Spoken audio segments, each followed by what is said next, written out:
শোনো দিদি, পরিষ্কার বলে দিচ্ছি, দোতলার ঘরগুলো কিন্তু আমি নেব। একতলায় থাকতে আমার দম বন্ধ হয়ে আসে। গাছে কাঁঠাল আর গোফে তেল। দোতলা সবচেয়ে বড় আর সবচেয়ে খোলামেলা ঘরে একে থাকে জানিস তো, তোর শাশুড়ি মা। সে শুধু আমার না, তোমারও প্রণম্য শাশুড়ি। সেইটাই তো সমস্যা, এত বয়স হলেও তবু একটা বড় ঘর আঁকড়ে বসে আছে, লজ্জাও লাগে না? সত্যি, শ্বশুর মশাইও বেঁচে ছিলেন যখন, তখন না হয় তবু একটা কথা ছিল, বাড়ির কর্তা বলে কথা। তিনিও তো মারা গেলেন 1 মাস হয়ে গেল। তাও ঘরটা ছাড়ার নাম নেই। ছেলেপুলেরা বড় হচ্ছে, তাদেরও তো একটা বড় ঘর চাই নাকি? পড়াশোনা আছে। দেখ কাজল, দোতলা একতলা মিলিয়ে যতগুলো ঘর আছে সমান ভাগে ভাগ হবে। আমি কি শুধু একতলায় পৌঁছবো নাকি? সব উপরের ঘর তুই একা নিবি তা তো আর হয় না। সে ঠিক আছে, তবে তোমার ছোট দেওরকে কিন্তু দোতলা থেকে এবার নামতে হবে। বেশ এতদিন মায়ের পাশের ঘরে জাকিয়ে বসেছিল। ঠিক বলেছিস, এবার নিচের তলার কোণার দিকের ঘরটা ওকে দিয়ে দেব। একা মানুষ, কত আর জায়গা লাগে। আমার মনে হয় কি, আমাদের কর্তারা বাড়ি ফিরলে বরং এইগুলো নিয়ে কথা বললে ভালো হয়। পরে সুযোগ বুঝে ছেলেরাই মাকে বলুক। সেই বরং ভালো হবে। আচ্ছা, আমি নিচে গেলাম, তুই তাড়াতাড়ি আয়। এখন তো আবার আলাদা করে এক প্রস্ত নিরামিষ রান্নার চাপ। আমি বাবু এত পারবো না। সত্যি যত জ্বালা। যাও তুমি, আমি আসছি।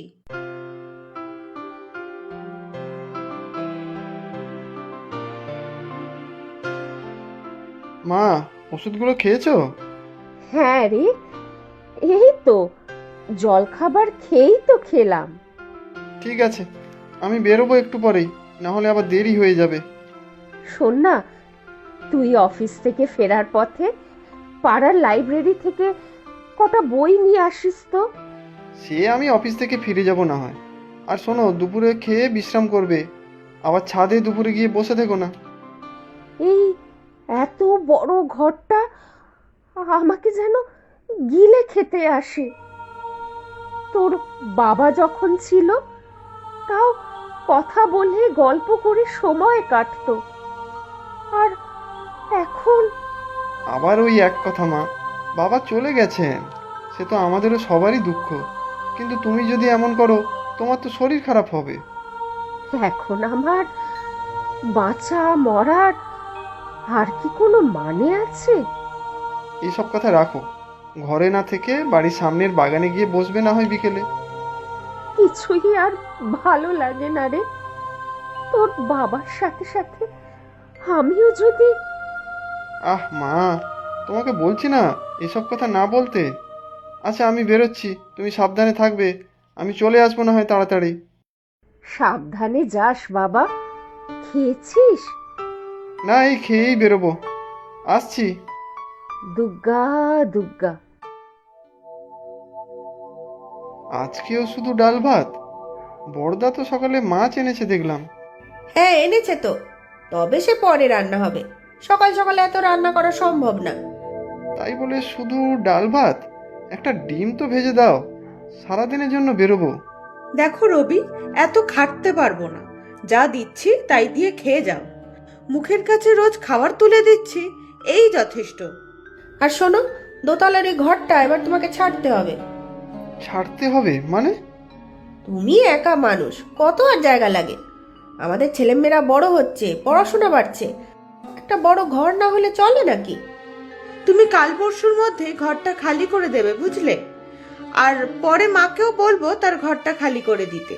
নিচের কোণের ঘরটায় তোমরা দুজনেই থাকতে পারবে, তাই না দিদি? হ্যাঁ ঠিকই তো, বাবা নেই তাই তো মায়ের অত বড় ঘরের দরকার নেই।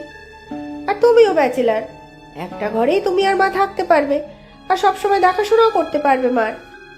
এসব কি বলছো বলো তো তোমরা? বাবা মারা গেছে এইমাত্র কয়েকদিন হলো, আর তার মধ্যেই তোমরা মাকে ঘর থেকে বার করে দিতে চাইছো? ঘর থেকে বের করে দিচ্ছি কোথায়? উপরতলার বদলে নিচে এসে থাকতে বলেছি শুধু। আর মায়েরও তো বয়স হচ্ছে, সিঁড়ি ওঠানামাও তো অসুবিধার। মা তো মোটামুটি সুস্থই, অল্প কিছু ওষুধ যা খেতে হয়। সিঁড়ি ওঠানামার সমস্যা তো নেই মায়ের। আসল কথা বলো যে দোতলার খোলামেলা ঘরটা তোমরা দখল করতে চাও। দখল করার কি আছে? এই বাড়িতে আমাদেরও অধিকার আছে। আর এত দরদ দেখাচ্ছ মায়ের উপর যেন তোমার নিজের মা। সৎ মা, বুঝলে, সৎ মা। বাবার এত সম্পত্তি ছিল আর তোমরা 3 ভাই ছোট ছোট ছিলে। সবই টাকার খেলা, বুঝলে তো?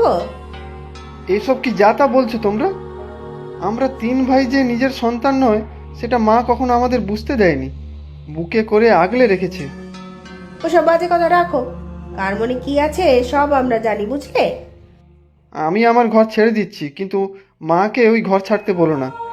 বাবা মারা যাওয়ার পর থেকেই মা কেমন চুপচাপ হয়ে গেছে। ওই ঘরে বাবার কত স্মৃতি রয়েছে।